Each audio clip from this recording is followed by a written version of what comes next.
Good evening. I'm Steve Eager. First on Fox 4 News at 5:30 tonight. Death penalty drugs are getting new attention after a botched execution in Oklahoma. Prison officials there say Clayton Lockett ruptured a vein and went into violent convulsions for several minutes after the drugs began flowing. He is the first inmate in Oklahoma to receive a new combination of those execution drugs. Oklahoma, like Texas, had to change drug suppliers because European companies opposed to the death penalty stopped selling those drugs in the United States. And in Texas, we don't know exactly who supplies those drugs because that is kept a secret. Fox 4's Melissa Cutler reports on what happened in Oklahoma and what it could mean for Texas. Minutes after being injected with the first dose of lethal chemicals intended to kill him, Oklahoma death row inmate Clayton Lockett went into convulsions, kicked, gasped, and tried to sit up while strapped to the gurney before dying a violent death.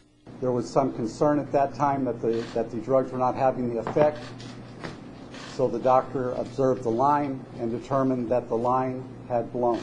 The line that exploded was Lockett's vein. The episode raises fresh questions about whether the death penalty amounts to cruel and unusual punishment. This education program. Today we asked Texas Attorney General Greg Abbott if what happened in Oklahoma could also happen in Texas. It's my understanding that the protocol in Texas is different from the protocol used in Oklahoma.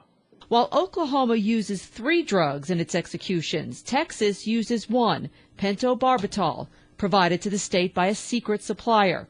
The state has argued that revealing the supplier's name would expose the company to threats. Abbott declined to say whether that policy might change. I think we have a ruling pending on that, and I'm not going to front run that ruling. Criminal defense attorneys say the name of the supplier should be made public to eliminate speculation about what happens in the death chamber. Doing all of this behind some veil of secrecy is the antithesis of what goes on in America. And they won't say who made the drug, they won't say the quantities that are using. They're going behind a wall of secrecy saying, we're going to kill him, trust us, we're doing it the right way.